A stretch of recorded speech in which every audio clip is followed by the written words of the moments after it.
Shields up, Iron Breakers. Rurikhan here coming at you with another episode of the Cast, and I'm here with FightinCowboy. Cowboy, how are you doing, dude?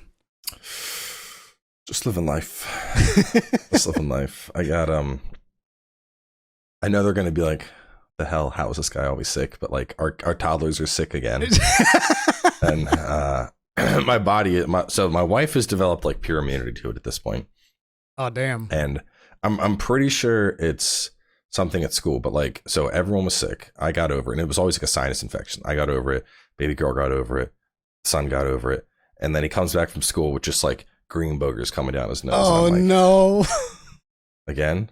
Is this happening? And then like 2 days later, I wake up and I feel that like little bit of scratch in the throat, and I'm like, come on, man. Come on, man. we just went over this.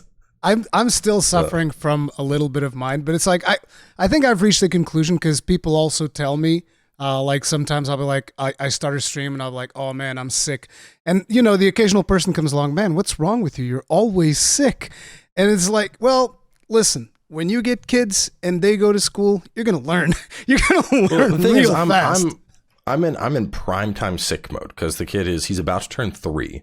So it's literally, it's preschool, and they just go there and they play and they touch each other and they probably lick the fucking toys. Yep. And that's it. And then he comes home and he's like, Daddy, and he wants to give me a hug. And I'm like, you've been licked by like 8 children today, haven't you? Yep. And it just, but what can you do? You can't be like, back, plague beast. Like, yeah, you can't do it. Like, imagine the fear in your son when not even you would come close to him. It's like, uh-oh. Exactly. You can't do that. Like, people be like, oh, just avoid it. You can't avoid it. If anything, the only thing I'll do is like, if I'm sick, I might wear like a mask if I deem the sickness to be really bad, and I'm like, okay, I don't want to give whatever this is to my kid, and it's contagious, but usually it's just like, hey, we're all gonna get it. It's a party. We're all getting immunized. That's what cracks me up, because I did the Armor Corps trip. Obviously, flew out to California on a plane, drinking with people, no sick. Come home, one hug from kid, sick. I'm like, instantly. That's the way it goes. And yes, team, today's big meaty topic is going to be Armored Core 6. Naturally, Cowboy's been on a trip. I do want to open up with a couple of other topics just because we haven't talked in so long, on account of the fact that we've been first scooch back. What is on this shirt of yours? Is this Fire Emblem or anime? No, this is one of those Eric's shirts. You got them as well, didn't you? Oh, it's a hunter shirt. No, they don't have big boy sizes yet. What do you mean big? This is XL. Oh wait, you want even bigger? Big boy size. Okay, I'm sorry. Yeah. It's the Eric's shirt. Yeah, I love these shirts. These are awesome. Yeah, they were. I wear like 3X, and they hadn't even had 2X yet. I'm like, I will wait. I will wait. Listen, it is the UK. They're not used to the type of sizes you guys have over there, man. Yeah, we eat well in America, you could say. Yes, indeed. But like I was saying, it's funny when so like you visited the States, obviously, but like, yes, I've heard from a lot of people in Europe. They come over here and just our portion sizes are like out of control compared to to Europe in general. What like, you like this water jug is the size of like a burger and fries for us over here. You remember that game that Epic did a while ago, like a couple of years, the MOBA? Paragon? Yes, Paragon. So they invited me to go there when they were launching that game, and I got to see I think they're in North Carolina, right? I got to see that North Carolina cuisine. that Southern cooking. I was just like, oh my God. Like, they just kept bringing in more food and more food. We're sitting at the restaurant. The food doesn't stop. And I'm like, I'm going to die. Like, back then, my stomach wasn't like as compromised as it is now. But like, if I was to eat what I ate that night that I was there, I would have just straight up died. I would have gotten to the hotel and like cardiac arrest or something and die. Like, it's too much. It is way too much. Yeah. But I was saying that like we've been wanting to do one of these for a while, but we've been like out of sync. It's like you're doing something or I'm doing something, and it's just complete madness to get in touch. But we've returned. Yes. We've returned. We're back. So You played through Final Fantasy XVI. I'm assuming you finished it by now. Yes, I am done. How did you like it? Wraps up this week. I still put it at a 10 out of 10 right now. Given I haven't played all of Armored Core yet, but right now it would be my game of the year. It is indeed a fantastic game. Very, very. I had very minor issues with it, but I don't know. I found it incredibly enjoyable, like all the way to the end. Like even the end. I mean, I definitely don't think like the Barnabas arc was nearly as strong as the other arcs, like the Empire or the Dhalmekian arc. Yeah. But it's still I mean, I don't know. It was phenomenal. The fights, the build up, the cinematography, like the Titan fight alone is so memorable. Oh my god. Before we go any further, guys, we will talk about like a couple of specifics, not like heavy spoiler story wise, but we'll talk about just the summons, kind of. We'll bring up names and whatnot, but keep going. Sorry. Just that, like, it's not a normal boss fight. It transitions from like 3 or 4 different genres, all weaved into one, and the way the music's hitting with the time dodges and whatnot, just masterpiece. And then the Odin fight. The Odin fight was also once you're like, oh, this is kind of, you know, our Titan was really crazy. Bahamut's feeling kind of vanilla so far, and then it turns off into like fusion space battle, and you're like, what is happening right now? But then you have Odin by comparison, and you're like, oh, you know, the show's done, buddy. Pack it up. I actually didn't even like that fight all that much. I was like, not really my thing. I saw that you were experimenting a lot with the Odin icon abilities, and I was like, I don't like those at all. I don't like them. Once I got them down, my problem is I eventually figured out like my combo to where I could push like as much stammer damage as possible at my current level, but it was so much damage that most enemies wouldn't even survive it. So I couldn't even get through the full combo. It reminded me of Xenoblade Chronicles 2. The combat was like that for me. Like I'd be dealing so much damage, setting up all the combos.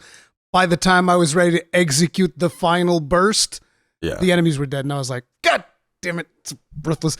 I did a different combo from you that I found also very satisfying. But it's just, I didn't like the whole Odin sword thing. It was not really for me. But like, in terms of everything when it comes to that game, I love the story. I love the action. I've seen a lot of complaints about the side quests. The one thing that I will say about side quests is that there's that specific section where you know how they tell you, oh, our friends are in danger.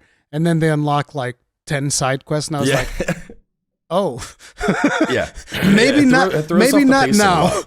Like right now, I don't think is a good time to unlock all these side quests, especially because then you go do the side quest and your character just seems like he's the most relaxed guy. And he's like, I'll help you out. Jill's in prison. Oh, I gotta go help this winery real fast.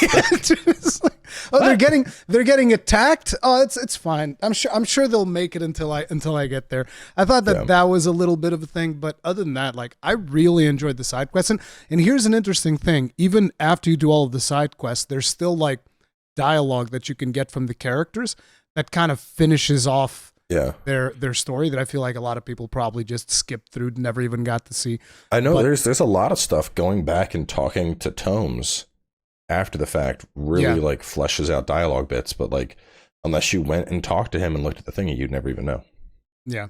But I think overall, I think that the initial reaction that a lot of people had, I was like, I completely disagree. Game's friggin' amazing. Game continues to be amazing. I'm still doing all these side quests. It's awesome. Love it. I think it's because the very early side quests were a little tedious at first. And then once it started getting into more like character depth side quests, like the whole Lost Wing arc, that was an incredible set.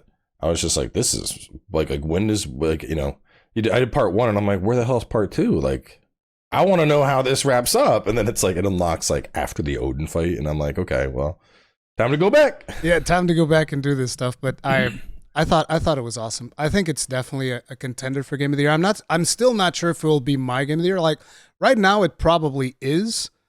It's either that or Tears of the Kingdom. I haven't given too much thought to which one is my Game of the Year.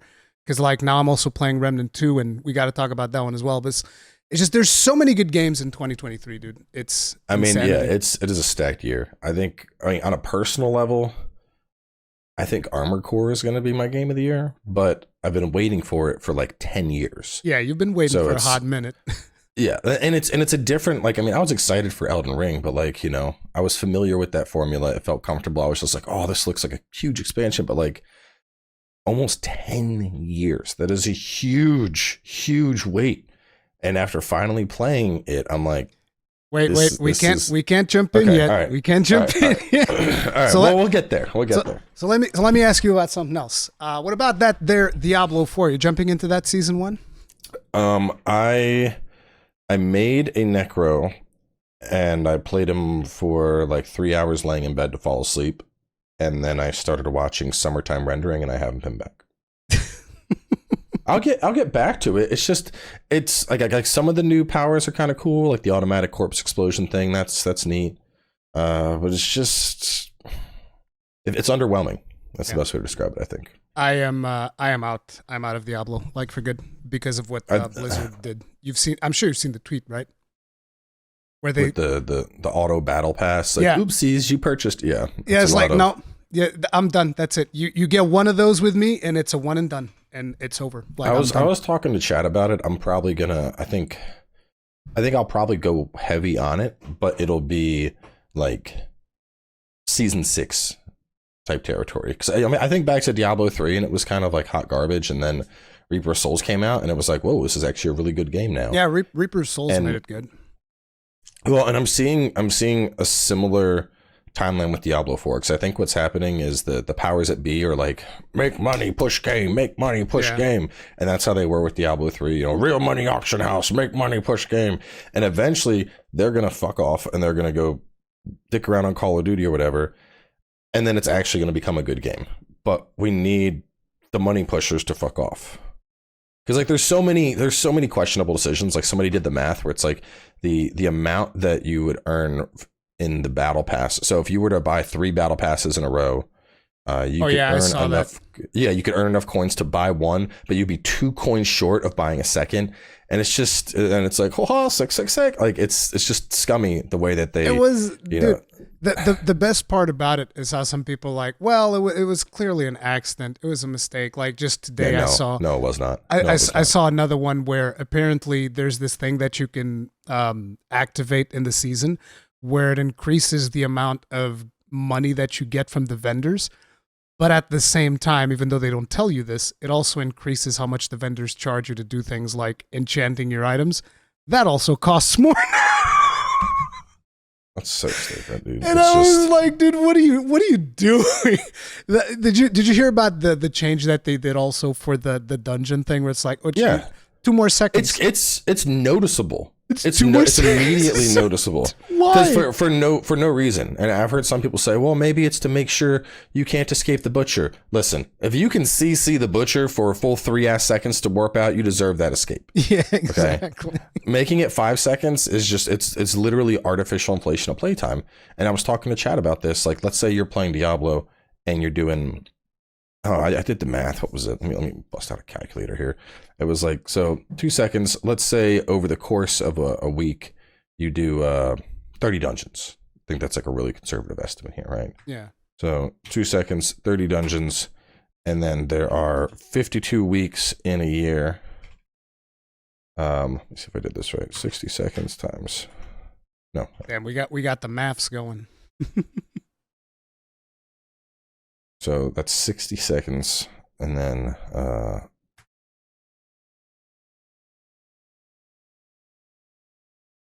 so over the course of a year, you would waste basically an hour of your life just waiting extra to leave dungeons. It's just the 52 minutes of your life gone, compared to before, just waiting on a screen to let you out. To me, the thing isn't even like, okay, we're, because obviously everybody assumes that, oh, you just want me to be longer in the game, right? But to me, the thing is that they weren't even prepared to answer when the question was asked by chat. Yeah, they were like, we added a button to reset dungeons, and then next question, please. I was like, wait, what? This is completely unrelated. Yeah, it was a fucking nothing sandwich. It was terrible. Yeah, like I said, it's just it needs time to cook. It's not where it should be. it was not good, and I'm still really pissed off about that. Did you read the explanation for why we don't have more loot stashes yet? Oh my god, dude! Where every time you see somebody in the world, your game is populating their inventory and their full stash. I'm like, wow, that sure is a useless fucking feature considering we can't trade with these people at all. I'm so glad my game has calculated every item that your character is stuffed in their little stash that I'll never be able to fucking see anyway. It's the best part is like I just went in and I was like spaghetti code. It's just spaghetti code, dude. Like what are you gonna call that? Ridiculous, dude. It's like so ridiculous. Anybody can instantly tell you definitely don't want to do that because that's not smart. No. I mean, especially if anybody ever played World of Warcraft, then you know that whenever that game lags, the first thing that goes, it's the item server. Like you're trying to loot things off of mobs and the game becomes unresponsive. That's literally, whenever there's any form of lag in WoW, that's the first thing that goes. It's you trying to loot stuff and it's not working properly. So they should know better by now, but you know, whatever. I think that the season is also pretty barren from the stuff that I've done on it, and I was like, whatever. And so yeah, Blizzard, you can have my battle pass token or whatever. The core mechanic of the season is kill an elite, and then it comes back and you kill it again. That was the other thing. Like I kept running past them, and I was playing with a friend, and my friend had to keep reminding me, like, come back. He's gonna show up again. I'm like, they take so long. Like I've already moved on. I'm already on to the next pack. What do you mean? So.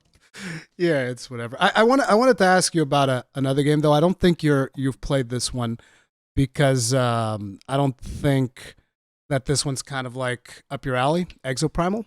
I think you've played it before, but you didn't. I played it. Yeah, no, I played the betas of it, and I just didn't vibe with it at all. I just I don't know. I mean, I like Capcom, but Exoprimal seems to me like it's like the game that no one asked for. I'm just like, what is this? What is the purpose here? But it's fun. Like, you shoot dinosaurs, and I'm like, okay, but what else? Shoot more, and I'm like, and then you shoot other players as well. Yeah, the PvP was pretty jank though.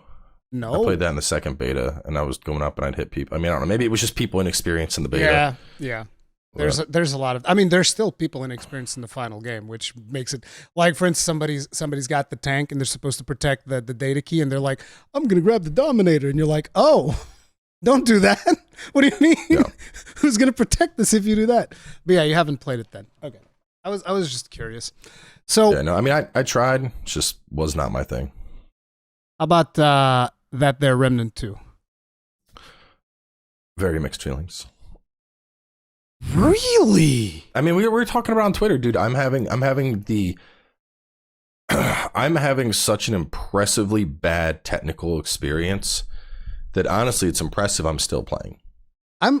It's like, I feel like, haven't you had more problems with that PC though?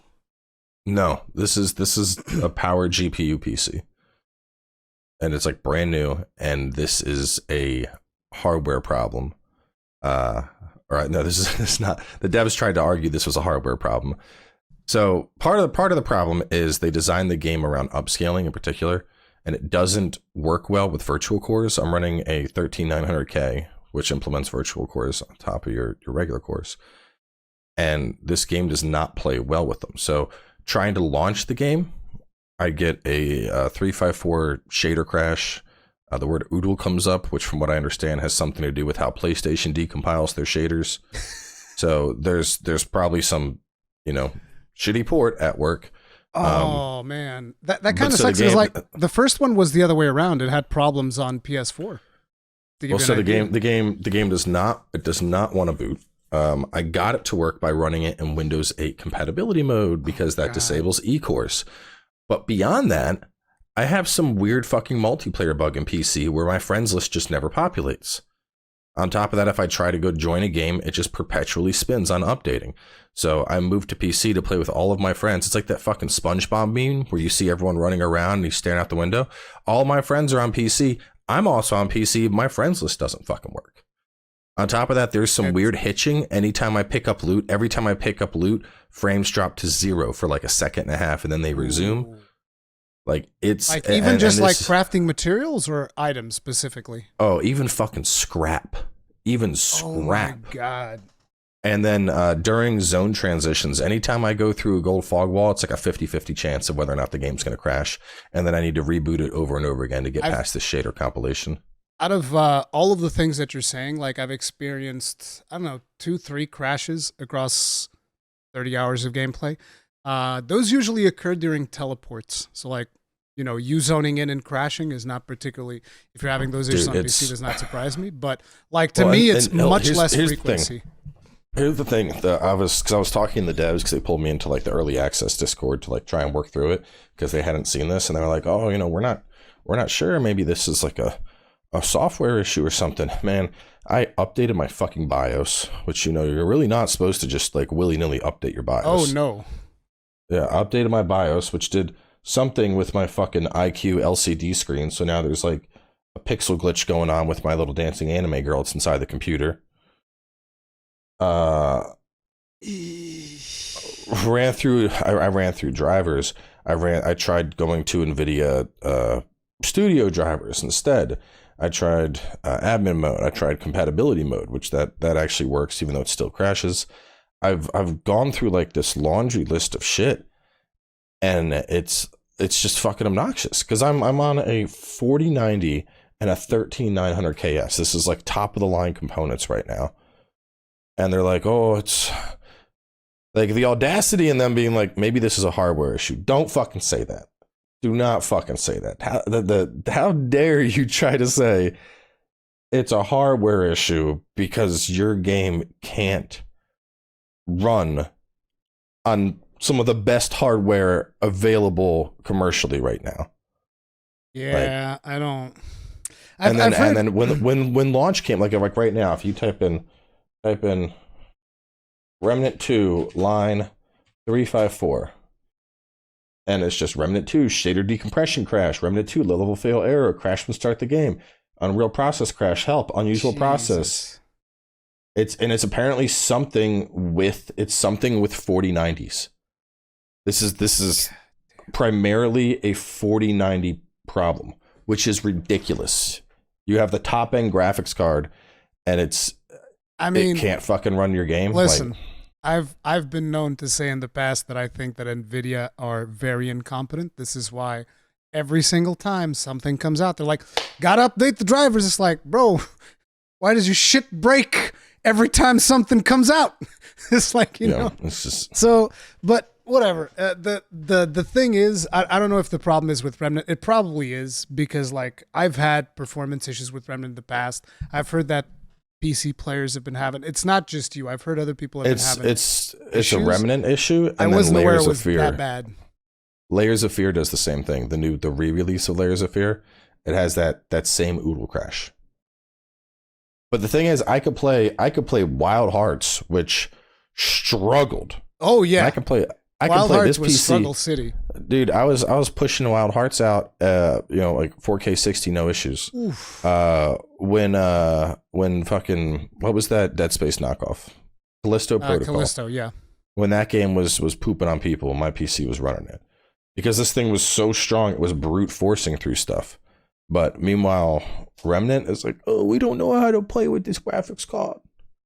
And like to be fair, I'm enjoying the game a lot. Dude, the game is amazing. I will say, the game, like the secrets, the treasures, going around the levels, contending with the enemies, finding the NPCs. Like, I'm having a blast, but it's incredibly frustrating that I'm basically playing like the shittiest version possible of the game, where I want to do multiplayer. I can't do multiplayer. I want to just experience it like constant fucking, the fact that hitching, the FPS hitching when I pick up loot, that is so I can't, dude. I would it would be unplayable, because a lot of times you'll be in boss fights, and some of these boss fights, I don't know what difficulty you're playing on, but like in Veteran, just normal, not even the base one is. Not even in Nightmare. I'm talking like just one up Veteran. Like, some of these bosses will just be like, oh, you hitched for even just a millisecond.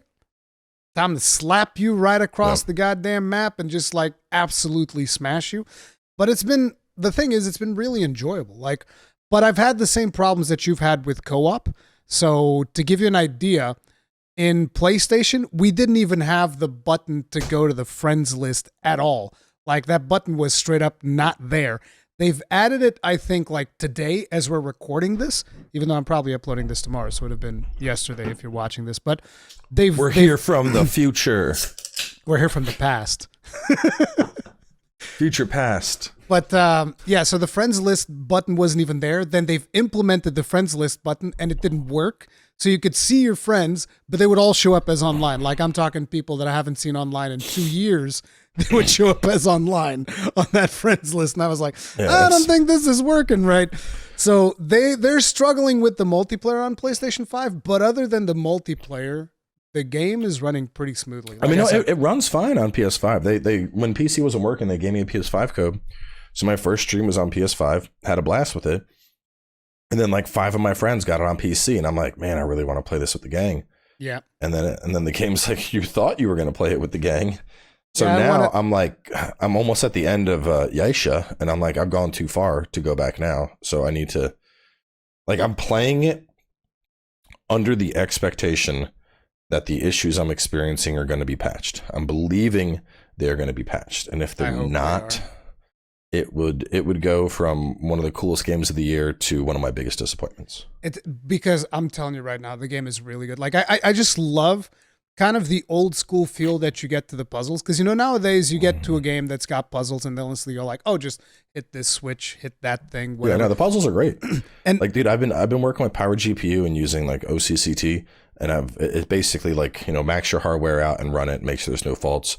And like, I know it's not a hardware issue now because we've done memory tests, we've done CPU tests, we've done GPU tests, we've done power draw tests. And so I know it's not a PC issue at this point. Yeah. And it's like, okay, when is the patch? Yeah, but the thing that I was telling you about the puzzles, like there were puzzles that I literally just spent 1 hour just cracking my head on stream. Everybody just like sitting there watching me flip levers trying to get this friggin' thing to work. Jesus. And I love that though, because it gives you that old school feel, you know, like when you don't know what's going on in this game? Well, that's too bad. Better figure it out. Otherwise you can't progress. Well, they didn't really stop you from progressing, but you don't get loot. You don't get like the special items that you would get if you would solve the puzzle. And it's really good. It feels so good when you solve those too. It's just, they've done a really good job there. And I mean, opinion, some of the loot I've been a little underwhelmed with. Like I remember I did a crazy labyrinth puzzle, and then at the end I get a headdress that has like garbage stats, and people are like, oh, the community thinks there's a secret thing. Community thinks there's a secret thing with the headdress, and I'm like, well, I hope so, because the stats on this are trash and I'd never wear it. It was like some tomb in Yaisha that you had to solve.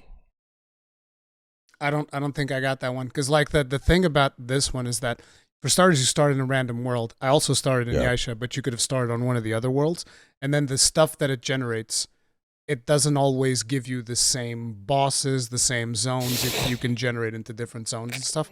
And it's just really, really good. Like I've had people that were watching me go through one of the other, like my third planet, and they're like, I was doing this yesterday and I've seen nothing of what you've done on stream. I was like, that's why I've had people ask me, like, you're gonna do a walkthrough for this? I'm like, how? How? It's procedurally generated. Walkthrough world seed 169520 and this potential like, I don't think you can do a walkthrough for it. You can start recognizing some of the levels, but yeah. I will say bosses have been kind of frustrating so far. Oh yeah, I think that's their intent. No, not in a challenging way, in a like this is fucking stupid way. I have one boss fight that I really enjoyed. It was Tentacle Man. Okay. On PS5. Yeah, that was a fun one. On PS5, I fought, and for context, I'm playing Challenger, so shotgun, melee sword. Yeah. I fought a Bloodborne lady who just sat up top in an area that you couldn't physically go and threw things at you. And so you just had to shoot the thing in her hand. And so I had to like climb under her and just keep shooting at her with a shotgun until she was dead. Never had a chance to. That one. Yeah, couldn't melee her. I had some archer dude that would teleport back and forth between. The archer was annoying. Yeah, I fought that one. Yeah, he comes down to do like a 3-hit combo and disappears, and then just keeps teleporting across the screen. Another boss, very piss poor to try and fight with Challenger. And then I fought some big fucking flying manta ray in the sky, which basically teleports around and infinitely flies and tries to just bombard you. Big surprise, can't hit it with melee, and my shotgun doesn't do it. So I'm just like, bro, this game was not made. Like 3 out of the 4 bosses I fought are like anti-challenger. Like, oh, you want to fight close? Suck my dick. Fuck off. And I had this one boss that I fought where I'm playing the handler, the dude with the dog, and I'm like, I love it. I think the class is really fun. But I had this one boss, and so there's like these platforms, and the boss is like stuck on the ceiling. And then he just like shoots stuff at you, so you have to shoot him from range. The problem is the way the map works is there's like a lower area of the map, but you're not supposed to fall down here because it's filled with mobs, right? It's filled with little minions. So you don't want to fall down there, but all of the platforms are like really tight. So you have to be careful when you're walking. You have to aim to something that's above you, and you got to be careful not to fall down as you're strafing to dodge stuff. And the dog would just jump down and die every single time. And I was like, how do I do this boss? Like, my class mechanic doesn't work. My dog just dies. There's nothing I can do. Where I'm at now with Challenger. So I have a grounded shockwave, which doesn't work on these enemies that are up at higher. It's a really good one though, because I have a Challenger as my second archetype, and I've used that shockwave. That thing is really good. Well, I've unlocked the next one, which just turns you into Unga Bunga strength mode with faster melee attacks and crit, and you short off damage. Big surprise, doesn't do anything because I can't actually hit any of these bosses with melee. Oh, no. It's just frustrating. I just like, all I want, like, because I've been in like boss encounters where there's like double elites, and I'll pop that, and my dude's like fucking guts from Berserk, and I'm just like, smash, smash, smash, roll, smash, smash, roll, smash, and I'm like, this is nice. And then I fight the boss, and it's like, I'm up here, you can't hit me. I think the intent with your class specifically is for you to swap the ability depending on the boss that you're fighting. You can't just rely on one play style to go through. You can't be melee all the time. Like, I'll tell you right now, for instance, the boss that I'm talking about that's like crawling in the ceiling, you literally can't hit it in melee. Forget about it. I know. You're just not hitting him with melee. You have to shoot. No, the archer, you could, when he would teleport down to do his 3-hit combo, you had a small window you can melee. The manta ray and the bloodborne lady, you couldn't melee at all. Which just bothers me having picked the melee class. It feels very like that archer, by the way, one-shot me with his melee. Like, his melee is just like dead. I was like, okay, it's a good thing the dog could res me. The dog will come in and like res you. It's really good. Oh, he would teleport up top. I would just put tentacles on him, and I'm like, hope you like hentai, and just let the tentacles. All right, because you have the mod from the tentacle boss. But it's like, I'm just having an absolute blast exploring and discovering. But I am also a little bit frustrated with the multiplayer thing, because I had planned on like, oh, I'm just going to play this multiplayer with a friend of mine from the get-go. We'll both go in on veteran mode and destroy this. And I'm even feeling bad because like he bought it early, you know, because you had the early access thing. I wasn't able to get a code. So I bought the Ultimate Edition, and then he bought it early as well. And we weren't able to play throughout the whole early period, which was like, oh, okay, I guess that's just not a thing. Yeah, but I feel like if they're able to sort through their multiplayer issues, because like me and my friend weren't even able to play during that early access, I kind of feel bad for the fact that he spent $70 on the game we didn't even get to play. But if they're able to sort through that and get it working properly on PC, I think that game has so many good things going for it. I mean, it's like I said, it's that fucking meme where I see all the people playing outside, and I'm just sitting here like, okay. You want to come play with me on PS5? That's working. I mean, at this point, it's like, if I didn't already get through most of Yaisha, I'd actually consider it. It's just I've made. The other thing is I like the targeting on PC so much more. Oh yeah, mouse and keyboard feels crispy. Yeah. There's a lot of situations where I've been very frustrated with trying to aim with the mouse, especially with the mouse. I mean with the controller, especially because you're relying on auto aim on a lot of situations. And then for instance, so like I picked up a weapon that can be thrown, like a melee weapon that you can throw, and because of the fact that melee weapons will have like an arc, you're aiming and then, oh, I missed the first shot. I want to aim to the exact same spot that I was and correct early. And then the auto aim will correct you right down to the mob. And I was like, no, just stop. So there's that, but there's, but obviously there's still advantages to having auto aim on, so it's whatever. How do you feel about the roly-polies and how they're the most annoying fucking mob in existence? I mean, they're already the most annoying mob in existence in the previous one as well, but I have them now as my minions, so there's that. Yeah, I just unlocked Summoner, but everyone's like, no, you gotta level your class up to 10 first, and then subclass it. And I'm like, okay, all right, well, we'll do that. I don't know if you need to level up to 10 or not. I'm not 100% sure how that works, but I was already. I think it's like you need to have 10 points or 10 traits unlocked to get subclassing or something. I don't know. I'll probably get there today or tomorrow whenever I stream next. Yeah, but it's the subclass system is actually really cool because you have access to almost everything of the other class. You just don't have the prime perk, which is just kind of like it is an important aspect, but it's not like the most important thing. So you can do. I mean, that's the one thing I'm liking about challengers. It's just a full on cheat death. See, that's what I have with the handler as well. The difference is your cheat death is 10 minutes. My cheat death is 90 seconds. Yeah, but your cheat death is relying on your dog that hasn't fallen into a pit. Okay? Yes. Mine allows me to run past an army of things. And also, like there was that one boss. Part. No, it doesn't. That one boss that I was talking about, the flying one, I was just like, fuck, I have no healing. There was like some old crone and like, I don't know, 5 or 6 of those little flyy blaster guys. And I'm just like booking, and like I jump and roll, and I can see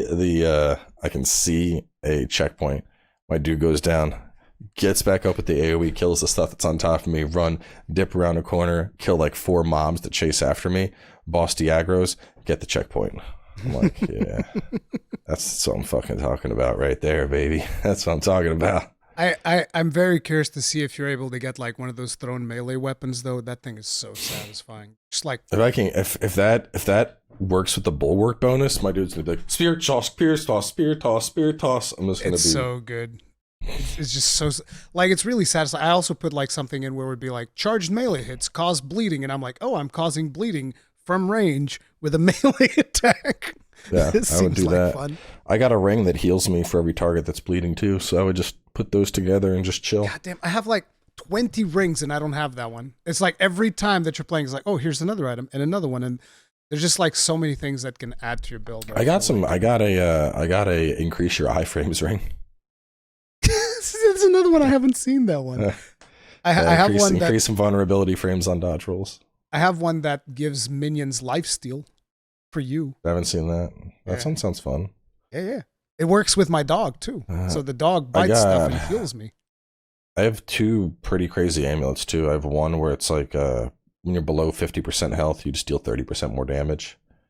And then I think I have that one.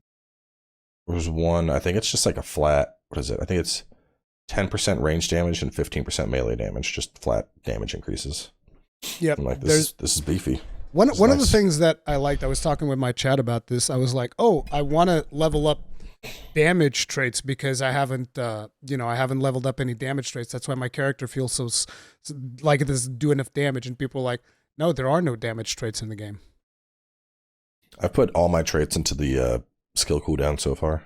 Yeah, but I don't even have that trait. I don't have that trait at all. But like, I just think that it's actually a good thing. Because, if you have damage traits, everybody just goes straight for the damage traits. That's it. That's all everybody's going to take. Damage is what you want. So all of their traits do is apparently defensive and utility. And I'm like, that's actually really cool. That's a good thing. Because otherwise, that way people will actually pick and choose. Oh, I want this thing. I want that thing. So my dude is getting tankier and tankier.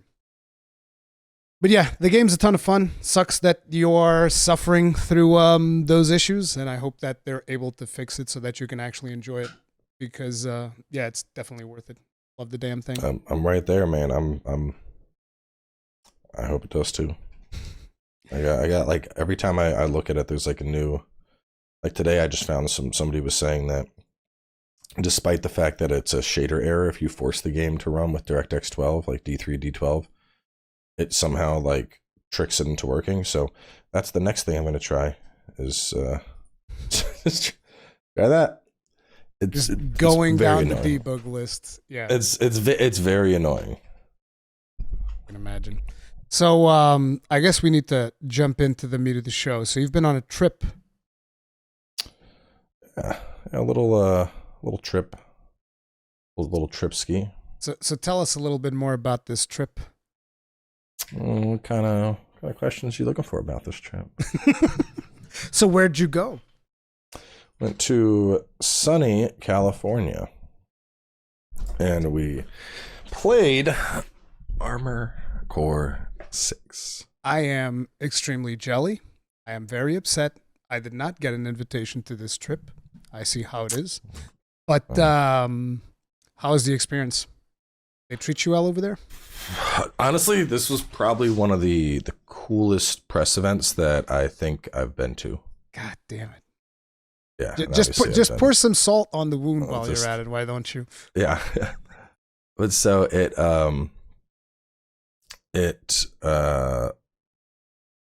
we get in, right? And the night before we just have like a big dinner. So it's like all the guys we're hanging out and we're talking Armored Core and we're eating, and it was like chicken marsala and like prime rib or something. It's like phenomenal. I'm just like, ooh, meat. So eating this crazy good dinner. And then the day of the event, we wake up, we have some breakfast, we get over there. There's like a big, Armored Core fires like carved into stone. The giant mech is set up. We go inside. They have, the whole area set up. They rented out an aircraft hangar. They hired these folks that had an actual physical exosuit that you could have signed up to pilot. So obviously I was going to do that. We're talking like a 7-meter tall exosuit that can like flip cars and shit. What the hell? Like a friggin' loader from Aliens or something? Basically, yeah, that's that. Yeah, it's so just it was fucking sick. Oh my god! Did they let you like actually pick up something heavy and like yeet it around? No, we didn't. They showed us flipping a car with it, but we didn't have the training to go too crazy, so we were mostly just like moving it around and dancing with it.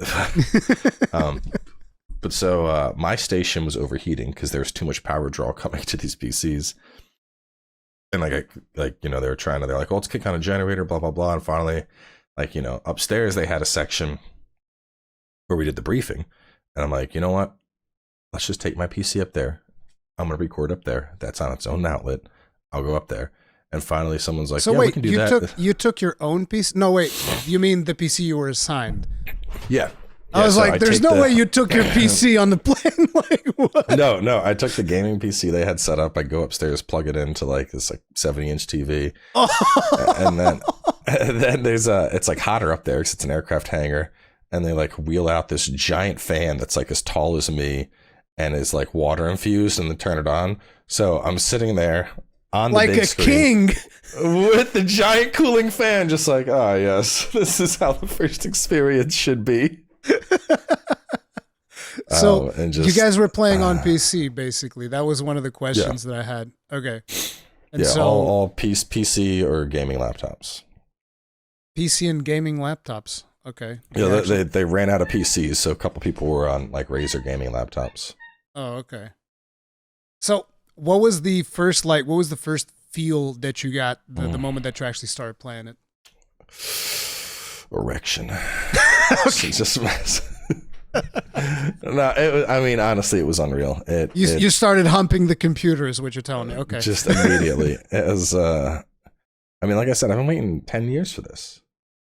And so just jumping in and hearing the, like, hearing Walter and hearing the, the start mission voice and all that. And then your boost goes on, you're cruising, and you're just like, oh man, this is fucking good. Like, it still doesn't even feel real. I'm assuming you were using a controller, right? It was not mouse and keyboard? Okay, so what controller was it? We're playing Xbox controllers, just regular ones. Okay. Well, keep going. But yeah, controller was great. I am curious to see how, so the button configuration, so like L3 is going to be your overboost, and then A jumps, B turns on your boost, and X is your dodge. So like, your dodge is really close to the stick, but I'm like, man, that's going to go on the back button for sure. Yeah. And that way I never have to take my fingers off the stick, so I'm dodging. But I'm going to play on PC regardless, just because I'm curious on, plugged in. Is this plugged in? I'm curious to see on the performance potential of mouse and keyboard, which should be really dope. And no, it's not plugged in. How did this thing become unplugged? I'm going to plug something in. I'm still here, though. I can hear you. Yeah. But so we had a chance to play the entire first chapter of the game, which was a lot more than I expected, you know? I mean, you've been to events like this. Usually it's usually you get like 2-3 hours, give or take. Yeah, usually it's very small. And instead, we played a bunch of the game, the whole first chapter.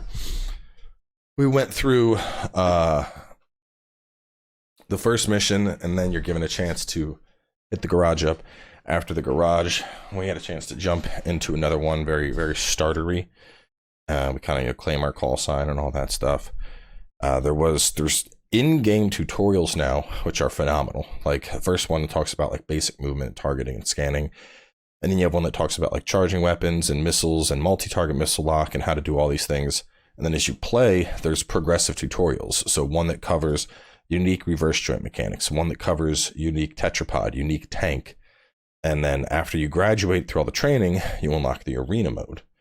And then so you have your standard arena battles where you then earn OS chips, which is like the new tuning system. So as opposed to tuning individual weapons like we did in Verdict Day, you now have AC level tuning, where it's just like an upgrade that applies to all your ACs. And that's where you pick up your shit like assault boost or the boost kick, or not assault boost, excuse me, like your boost kick, assault armor, pulse armor, terminal armor.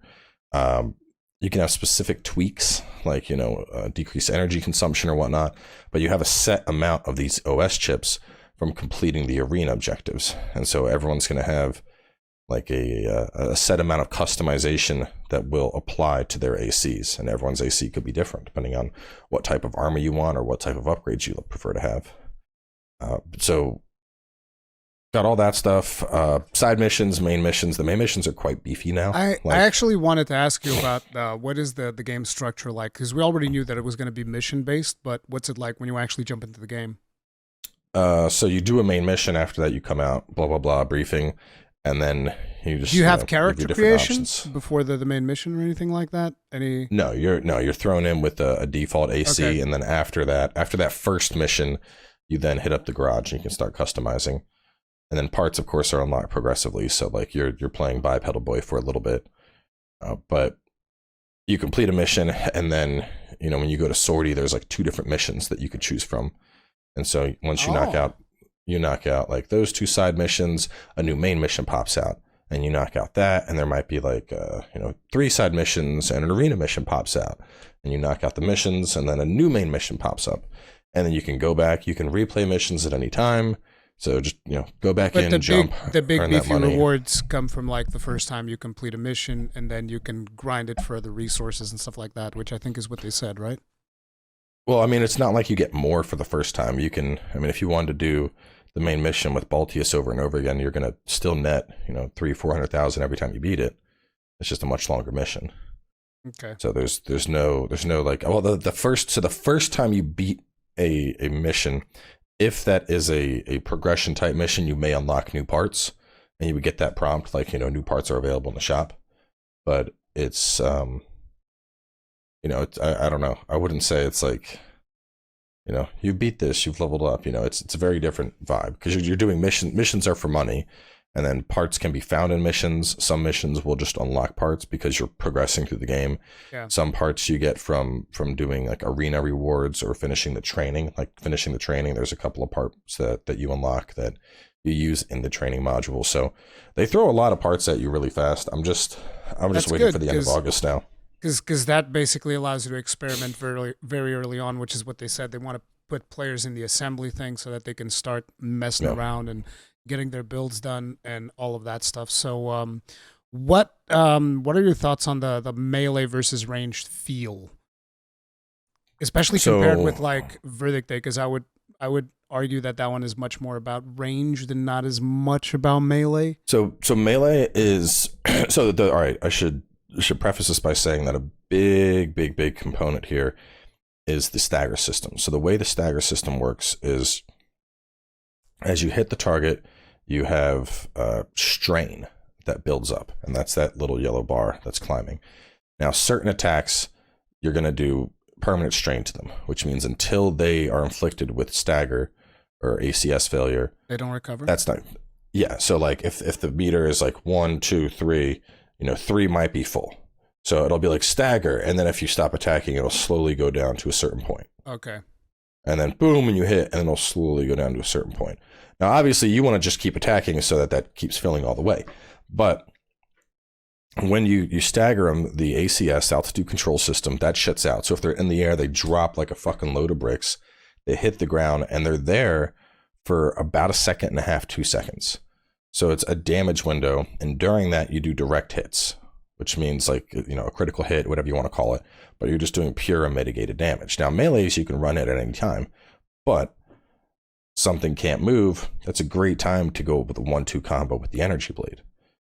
So I found myself using the pile driver a lot during these circumstances. Have you seen the pile driver clip? Not in gameplay, no. Oh, you haven't seen the pile driver clip. No, I've only seen like whatever they showed on the latest gameplay, because I streamed that yesterday. Where is the pile driver clip? What did I do with it? Where is pile test? Is this it? I think I found it. Let me see if this is it. Yes, there we go. Let me just drop this right here. You can just watch that real fast, and then that'll get you excited. Go on, pull that up on the screen. Let's share that with everybody. See, so everyone see how good that looks. This is what I'm most looking forward to. Oh my god! Yeah, that's a bazooka power driver setup. Pretty Jesus Christ. Feeling a little erect now, right? Is that what's you understand where it comes from now? Yeah. That pile driver is looking mighty friggin' sexy. But so you can run in and hit with it, but so melee is the melee we got to play with. It's more for capitalizing on staggered enemies, it feels like. Well, and so weapon aside, we still have energy. We still have energy, kinetic, and explosive. So we still have the 3 damage types like we had in 5. But certain weapons are better at building strain and stagger. Other weapons are better at capitalizing on it. So if something like your bazooka, your grenade launcher, your energy blade, your pile driver, like sure, if you hit them with it, it's going to do a bunch of stagger. It's going to build it up. But the thing is, these are such strong weapons that you really want to make sure they're reloaded and ready to go to capitalize when you get that stagger proc. So, and I had that early on with the melee blade, is I'd hit somebody and their stagger meter would go boom. And then I'm like, okay, fuck, my melee is not going to be up. And so I just need to like pepper them a little bit, but not quite proc it, and then hit them with melee again. And so it looks like the stagger system is going to be extremely important to the combat this time around. It is. And that is a new system for Armored Core. Yeah. Yeah. It's the main times you're going to get in damage. And that's when I found my biggest. And like the thing is, you don't have to, it's not like, oh, you need to have a melee for stagger. I had the grenade launcher, which just based on the velocity of that and the fact that it lobs a grenade out, not exactly the best for fighting something that's moving. But if you stagger the target and they can't move all of a sudden, just boom, and they're just like, it's direct damage too. So yeah, that thing is gonna hit like a friggin' truck. Yeah. So, but I found it fun because I had, like a weapon, like what I typically did towards the end, what I was doing a lot of. So I had a main go-to, which was usually the bazooka, just because if I was fighting, I would say like within 150 meters. So the slower velocity, the bazooka wasn't an issue. And so I had a main weapon that I was firing and stuff to knock it down to build up that stagger. I had the vertical pulse missiles, which did a really good stagger. I usually had a laser cannon just to flip out. That was also solid stagger. And then I had my heavy hitter, my last weapon. So I was just like, using 1, 2, 3 to build. And then as soon as the stagger would proc, it was like grenade launcher, bazooka, laser cannon. So I assumed from the gameplay footage that we watched yesterday that basically each of the 4 weapons is bound to like your 2 triggers. So left arm, left trigger, right arm, right trigger, and then the bumper buttons for the shoulder weapons. Shoulders. However, you can unlock something called Weapon Bay, which then replaces your shoulder weapons with alternative primary weapons so that you can rotate the arms out like you could in 5. Oh, so you can still do that. Because I was even wondering, like in 5, I feel like you had to swap the stuff around in order to use it. You didn't get to use all 4. Okay. Well, but there's different categories. So like on your shoulder, all missile launchers that I've seen so far are shoulder. Maybe there's a special hand missile launcher or something, but in chapter 1 at least, pulse, vertical, direct, everything was shoulder. And then the shield. If you want to have the shield to mitigate out the assault shield, that is a left shoulder thing as well. All of your primary weapons, rifles, shotguns, pulse guns, laser rifles, all that shit is right hand, left hand. Melee weapons, pile driver, laser blades, all that are left hand only. So you cannot dual wield energy swords and act like a fucking anime character. You could use an energy sword and discard your gun and so go energy swords and punch, because you can now discard your weapon and punch, which is kind of neat. Interesting. I actually meant to ask you, what about that the kick? How does the kick work? Because not all legs. Yeah, but not all legs can do it. Is it every like leg can do it? No, every leg can do it. Well, how do the tanks kick? They trample. So this is a tank. It goes boo. It's like, that carnival ride that's like the pirate ship. It's like that. It goes boom, and it slams into you for a buttload of damage. So, but basically, every one of the legs has one of those, and each of them is going to The tank's actually the strongest. The tetrapod's really cool now. The tetrapod, of course, the tank's spreads the strongest. out. It spreads out all 4 legs, and it goes boo boo boo, and it does like a fucking Chun-Li spin to win kick. Yeah, yeah. I was like, oh, okay, Tetra, I see what you're doing here. That's kind of cool. That I had a your bipedal has like the flying knee. Reverse joint is more of a chicken kick, if I remember. Tetrapod kick has the spin, and the tank is just kind of like it just fucking slams into you. Yeah, that's the one that I want. You have no idea how disappointed I was yesterday when I made a poll and I was asking people, okay, so what legs are you rocking? And tank came in dead last. Dead last, bro. Dude. I was like, oh my God. Like, I had to show them the trailer, and I was like, look, you could look like this guy over here, the spring chicken. It's actually called the spring chicken, the legs. You could look like this, or you could look like this, and you guys chose this. What is wrong with you? I was like, what the hell? I'm honestly torn between tank and tetrapods. The tank can fly, right? Yeah, oh yeah. You got to watch like the last half of the video I uploaded. The whole thing is just me cruising around as a tank, just destroying shit. Yeah. I have a whole level and a boss fight. It's just tank being like, boom, boom, boom. Like, just, it's juicy. But tetrapod now has hover. So the new mechanic for tetrapod is when you're up in the air, you just go, and you put out your arms, and then you're just like floating, and you're like, So I'm assuming that just reduces that reduces how fast the boost is getting consumed, but it's still consuming it, right? It's consuming it, but very slow. You can hover for like 30 seconds at a time, and it's not even like an up down thing. It's just you press the button and you're just floating. Yeah. So if you're going through a level and you had the right missile setup and rifle setup, long range FCS, just jump off a building, implement boost, and you're like, hello, things that can't lock onto me. Just killing everything. Yeah. So there's a lot of like really cool shit now. That definitely sounds like an absolute ton of fun. So what about those repair kits? How do those feel? Did that feel like natural? Just like, I'm just gonna pop a repair kit, boom. Yeah, it's 100% improvement. 100% improvement. So I've done the math on it, and just for the sake of easy numbers, let's say 15,000 AP on your tank, which is roughly what I had towards the end. Repair kits are 4,000, but let's say 5. We'll round it up. So you have 3 repair kits. So you have 2 scenarios here. Either scenario A, your AC has 30,000 AP, which is closer to some of the previous games. Or scenario B, you have 15,000 AP, but 3 heals for 5,000 a pop.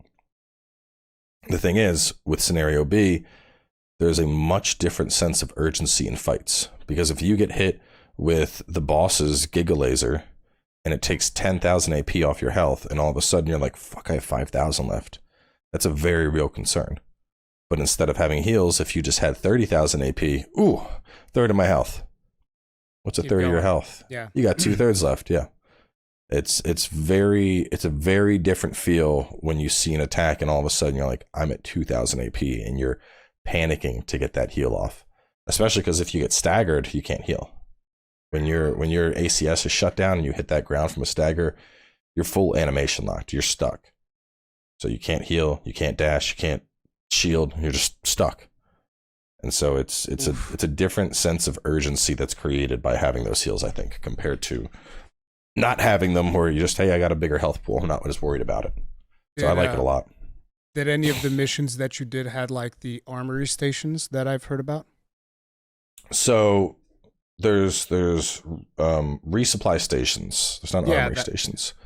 But those are I think I had heard something about stations where you could like just swap out parts of so when you die, if you're met with a checkpoint, you have continue from checkpoint, you have restart level, you have armory, you have AC assembly. Continues assembly. infinite? Yeah. You have AC assembly and AC data. So when you die, basically checkpoint, restart level, change parts, or pick a whole different AC that you have saved. But you lose like credits or something, right? There's a penalty. You've already lost the credits. So I got this clarified during the dev interview.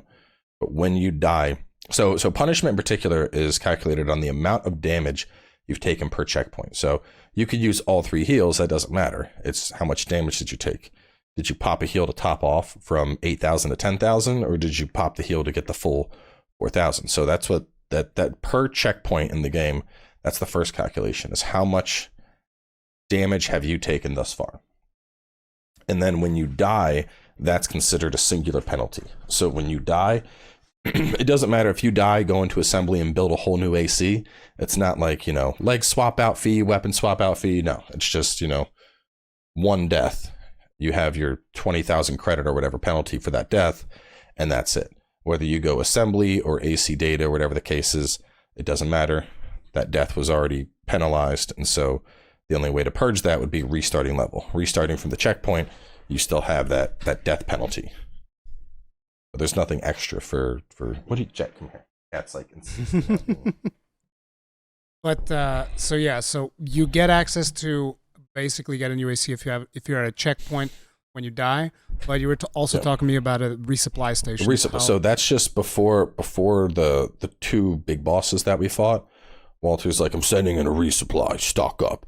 And you just like run by this area and like hit a button and you get full health, full heals, and all your ammo. That's it. Yeah. So with the amount of hours that you've played of the game, what would you say we got to be concerned in terms of like ammunition conservation? So to give you an idea, for instance, there zero issues with the ammunition. Okay, good. And I was running a bazooka and a grenade launcher. This isn't like stuff with limited ammo. Yeah.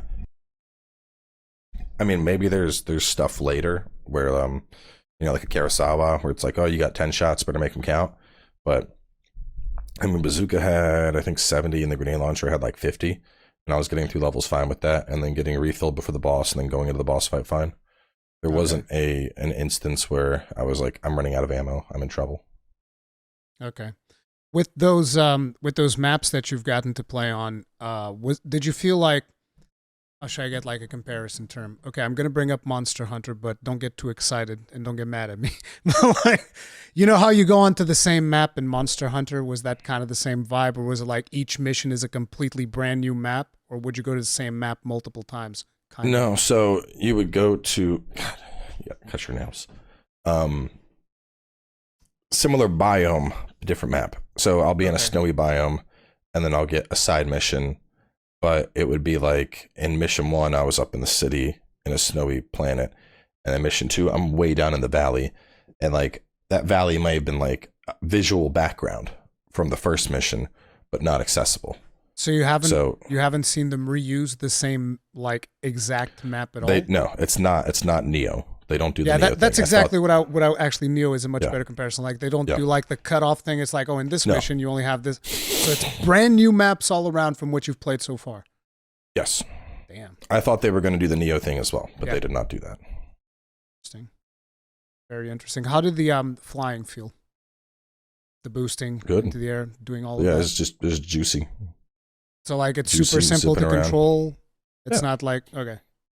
Yeah, no, you're not. You don't need a fucking 4D chest to fly around or anything. You don't need to like the people. A lot of people are going like, oh, you have to hold the controller like this. It's No, like- no. If you want a vertical, you just hold the A button down and press forward, and Okay. tap so L3. You'll go into assault boost and shoot a distance real fast. And okay, so super intuitive. It's not, something that people have to concern themselves with. How'd you like the lock-on system? This is something that I've heard from a lot of people that are like, I don't like hard lock-on bad. Like there's a lot of people that will go into my Armored Core videos and their first comment will be like, hard lock-on bad. Don't want hard lock-on. The thing is, everybody that complained about the hard lock-on didn't play the game. So you can discard all those opinions. He got you guys there. There are 3 different types of lock-on. We have manual lock, we have traditional lock, and we have hard lock.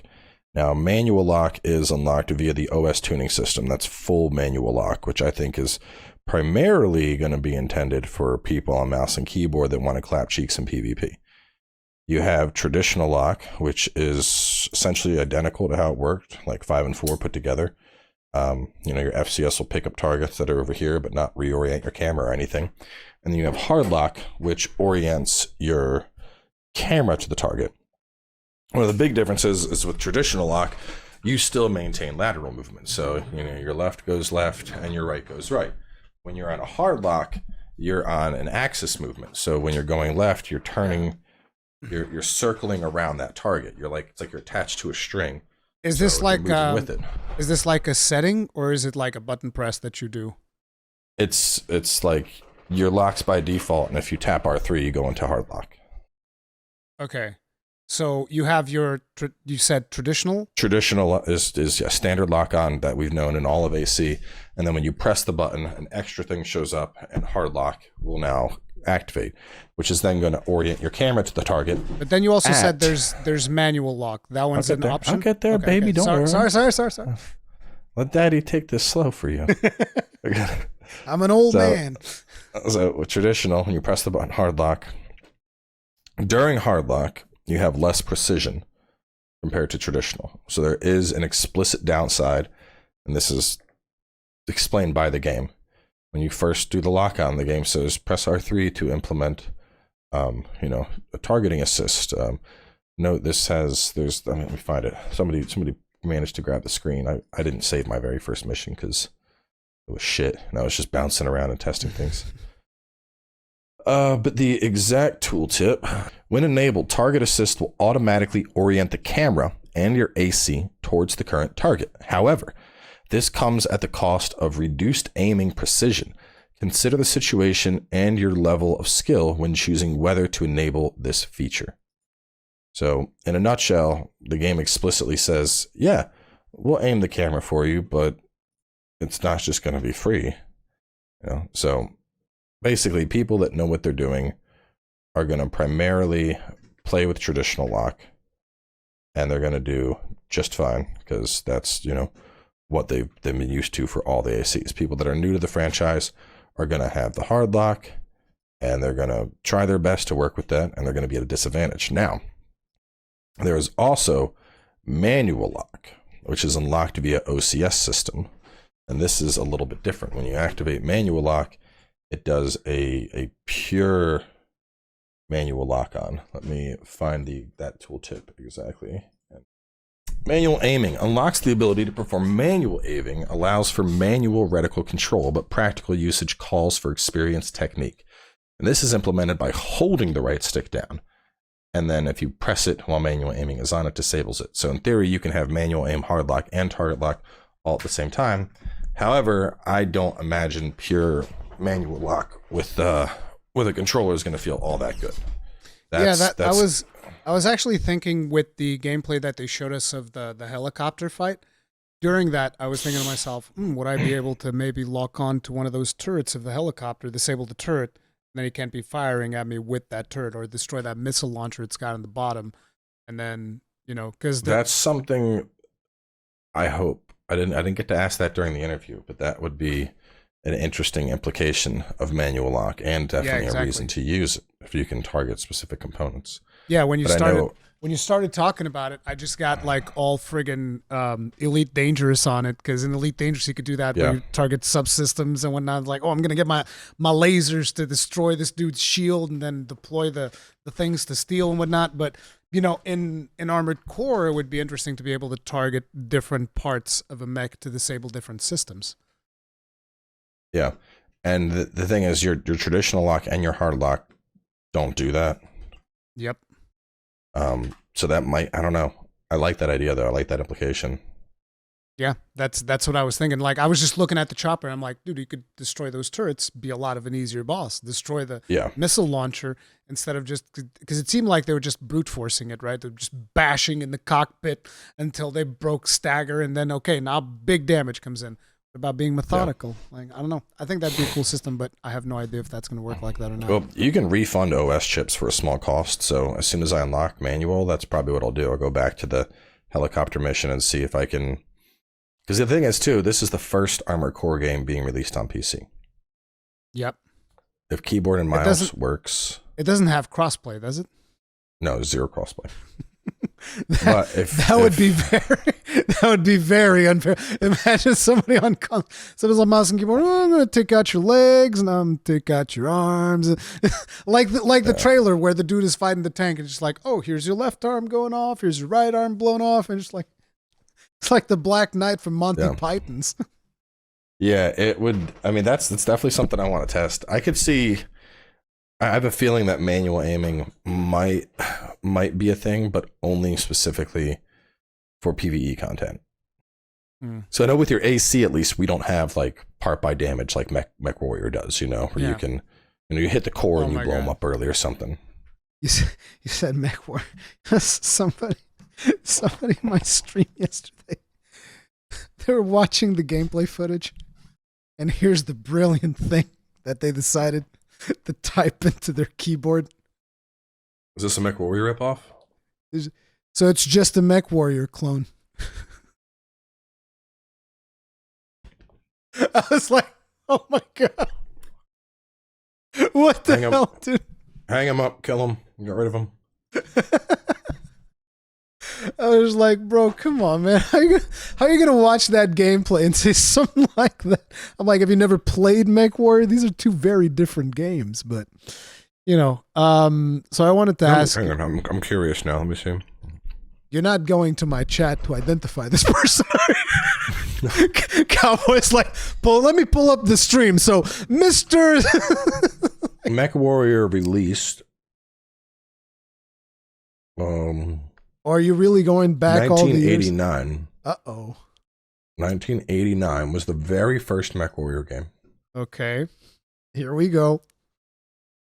Armored Core was 1997. Okay, so see, it's just a Mechwarrior clone. There you go. Theory confirmed.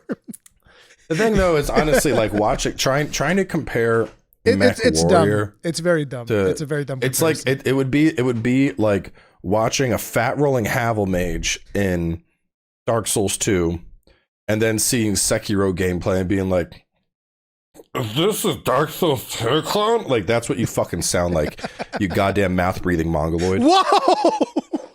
Dude.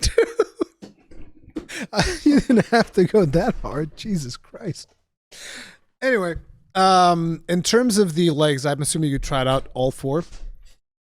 There's four. There's only three? I tried out three. So which one didn't you get to try out? Reverse joint. Well, no, not true. I did play them because there's the tutorial with reverse joints, but I'm not a happy boy. I'm a tanky boy. Yeah. So how did it feel in terms of like how different was it going from like the standard bipeds to the quads to the tank? Because like I'd say comparable to how things felt in 5. The biggest difference is tank drift. Tanks feel way more mobile than before. Okay. You're just like dude, tanks are just like cruising. Is it like Mario Kart? Boom, boom, boom, boom, boom, boom. Better than that. It's better than Mario Kart. Better than that. Tanks are amazing. Well, so the big thing with the drift is your turn and your movement here. I mean, not roll over my cat here, but so like a thing you can do is you could be like,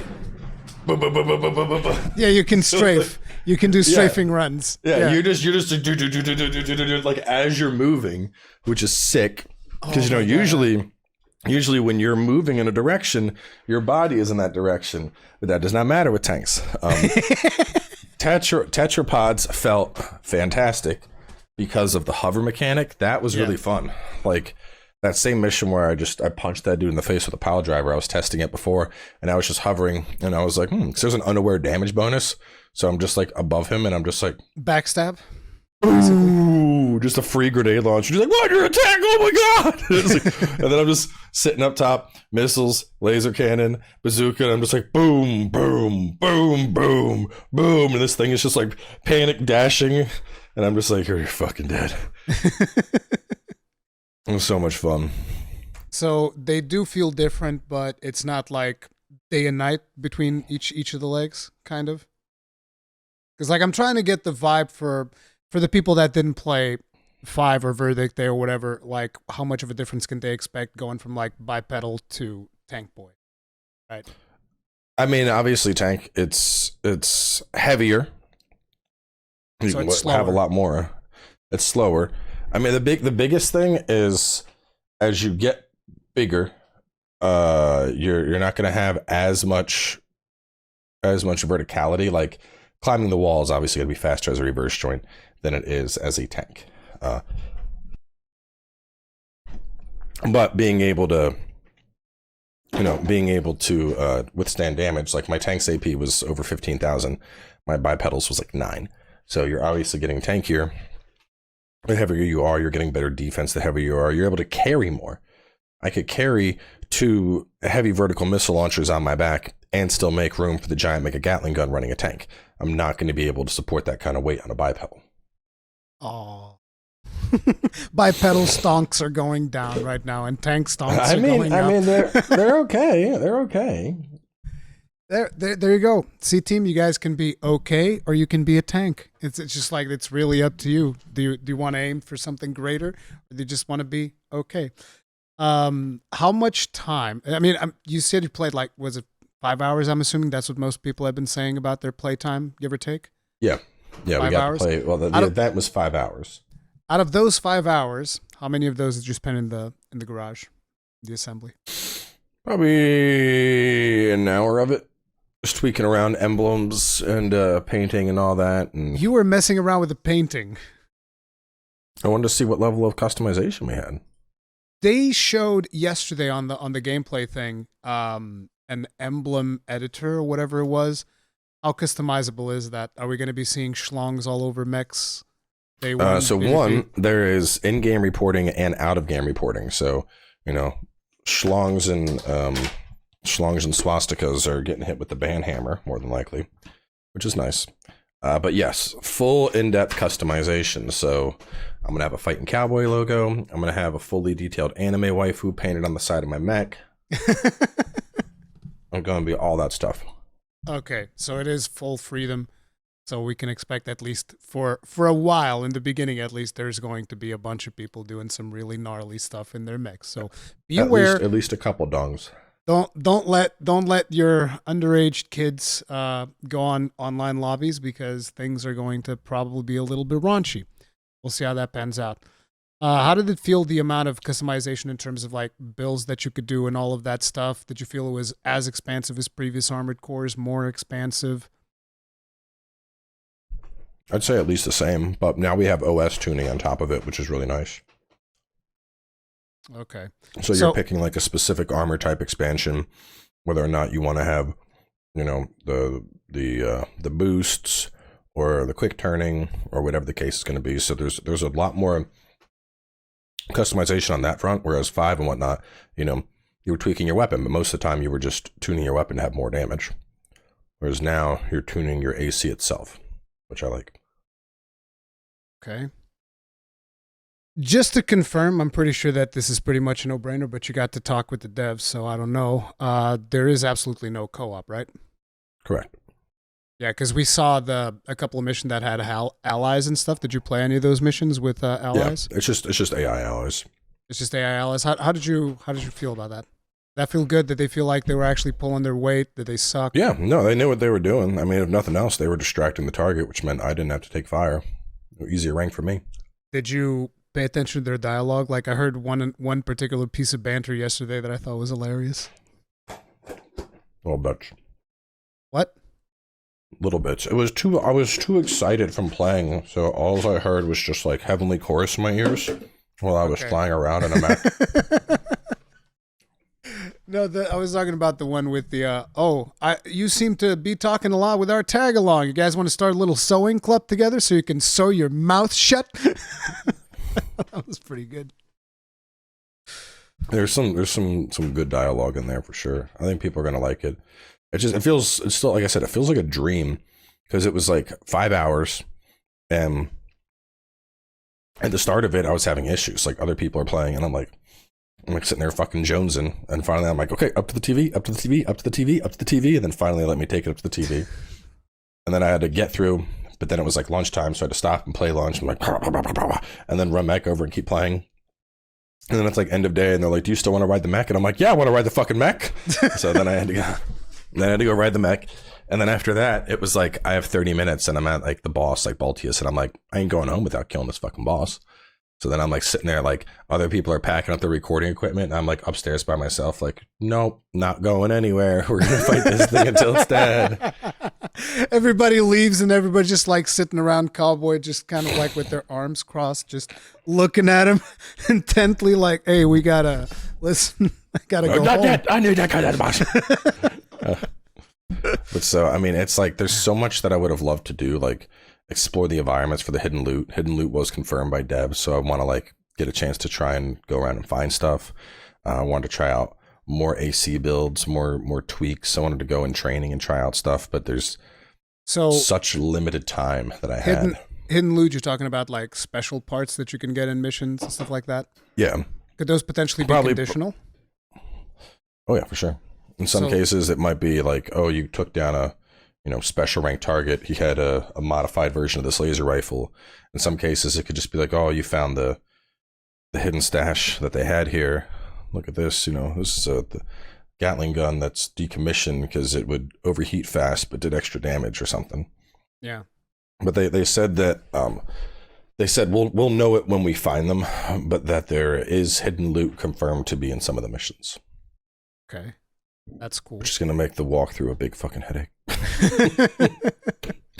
How did you feel about the soundtrack? Because like I love the Blade Runner vibe that we're getting on a lot of these trailers and whatnot. Like garage and whatnot, and boss fight music is garage is just like a nice vibe. You're just like yeah.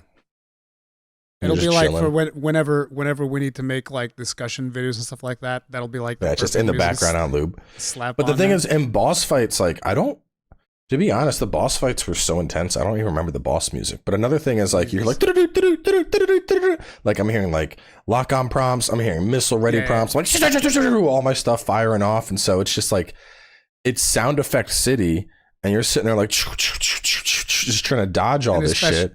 Especially when you only have 5 hours, you can't really take the time to appreciate. Because I think that the soundtrack of this is going to be something that I'm really going to like. But yeah, we'll have to see about that.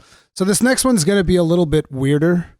You talked to the devs. Yes, I would have sex with the Mechwarrior. Yes. It's exactly what I was going to ask. Yeah. So we're getting weird. We can say you've been inside a mech. Hey. But no, I wanted to ask you in terms of if you got around to asking them if there's going to be player choice. In terms of like, for instance, you have the new game plus. There are confirmed multiple endings and route changes in New Game Plus. So not on base game. Base game is linear. I don't know.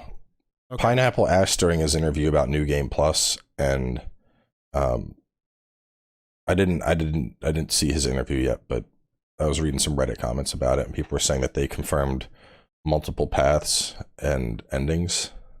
Because one of the things that I was thinking yesterday as I was watching some of the gameplay and whatnot, they were saying, oh, this is a briefing from a mission from Arquebus or whatever the name of the corporation is. And I was like, oh, so these guys, they make parts, because previously they showed assembly and you could see that, this part is manufactured by Arquebus. So these corporations are all kind of like struggling for the same resource, not struggling, but fighting over the same resources. And I was thinking it'd be cool if, say, oh, I decided to help out this corporation so I get more specialized parts, because I've done more missions for them. I was wondering if... I mean, there might be something like that with the paths, where it's like you take one path and it's like, you know, you don't know. I don't know if they would do that, but I could potentially see that, but it would be like a near end of the game type thing. Like, you know, you're working with Arquebus now, special stock or some shit. But yeah, I don't know. I just don't want to confirm something I don't have the answer to myself. Yeah, but I think that would be something that would be a cool thing. And then you go to New Game Plus and you can do it again. And you can get the other weapons that you don't have, and you can eventually unlock everything if you want. But I think it would be kind of like an interesting thing. Did you do any PvP? I'm assuming no, because you were like sitting no PvP at the event. So they didn't show any multiplayer, technically speaking, yet. Okay. No, 1v1, 3v3.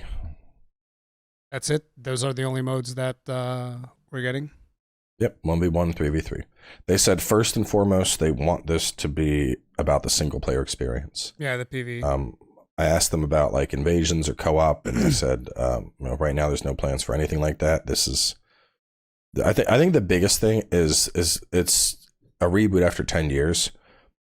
They want to absolutely sell people on the core experience of the game. Yeah, they want to nail down the fundamentals.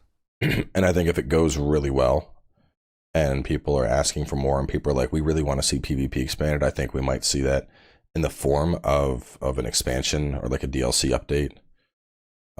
But they were very adamant about the fact that, you know, they want the single player to stand out here, which I like, because I mean, back, you know, Verdict Day, the single player was like, you know, going down a checklist to unlock parts for multiplayer.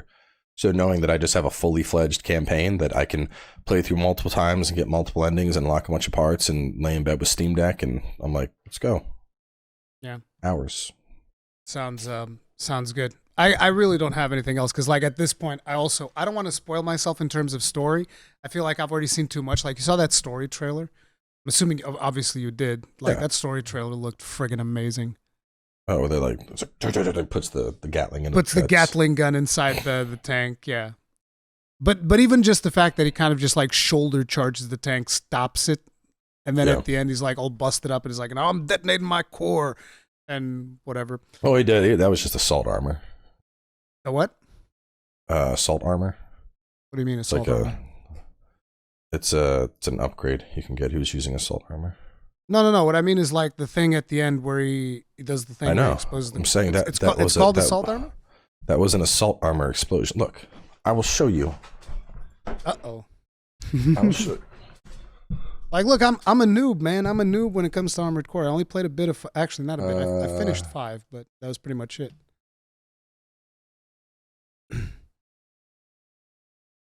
Where's it at?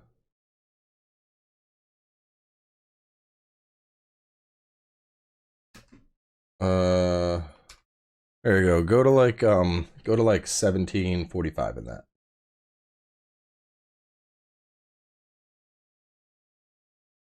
You get to see a tank kick too. Give me a second. I had to like mute because otherwise it's gonna be two voices of you. You said 17 what? 45? Yeah. You can see the tank kick, and then I throw up assault armor to cancel out that missile barrage and deal damage to the boss. Oh. Yeah, it's an expansion. So when you use it, is that new, or is that something that was in previous Armored Core? It was in previous games, but now we're able to like freely swap between this stuff and pick what type of expansion armor we want, which is new. Okay. Like I saw in the gameplay footage that they had shown that like whenever you're flying, they also deploy that thing to the outside. You notice that? Whenever you're flying, it opens up and it brings that thing out the same way that it does when it's doing assault armor. Oh. Yeah, I mean, there's a bunch of stuff. Like if you go that same video, if you go to like 1916, it goes through some of the OS tuning. So we have like assault armor, which is pulse explosion centered, canceling out incoming fire and creating damage and shockwave. We have pulse protection, which is like a fixed shield barrier. We have pulse armor, which creates like a barrier that moves with you to take a certain amount of damage. And then we have terminal armor, which is a automatically triggered pulse barrier when you're about to die. And so you can pick one of those armors, and then there's also specific tuning. So kinetic weapon tuning, explosive weapon tuning, energy weapon tuning, melee weapon damage, direct hit modifier, increasing direct hit damage, access speed improves objective access speed, dynamic deflection, control tuning, which is damage mitigation, repair kit effectiveness, increasing how strong those are. This is all the type of stuff that we're getting in the OS tuning system. So there's, in some cases, it's flat unlocks like assault armor or boost kick. And then in other cases, it's more passive, like increase the damage of X style of weaponry. Sounds like a whole bunch of customization to spend like a whole bunch of hours in that assembly. I was already telling people, listen, you're going to come into the stream. I'm just going to be in the assembly. I'm just going to be in there for like 2 hours. You're gonna come in, you're gonna watch the stream for 2 hours, you're gonna leave, and there's been no gameplay because I'm still fiddling around in the assembly, figuring out how I want the AC to be. And it seems like that's something that they're going to enable for sure. Yeah, I want it. I want it now. It's my game. I want it now. We have time. There's plenty of games to play between here and then. Jesus Christ. We're not lacking for games. But you want this one. You need it now. Exactly. Anyway, that is going to be it, unless you have anything else that you'd like to tell us about Armored Core 6. But I think that right now, most of us are just like, bro, just give us the game. I'm ready. Oh, he's thinking. Just hyped. Just hyped. Just hyped this just hyped. I'm just hyped. I'm so hyped. Team Cowboy has a bunch of more coverage for Armored Core 6 in his channel, as well as other games that he's going to be playing through. You guys can find that in the description of this video. I was looking at what you were doing. I saw you doing the finger thing, so I was doing the finger thing. It's down there. But yeah, we'll see you guys in the next one. Thank you all very much for watching. Stay strong. Stay safe. Adios.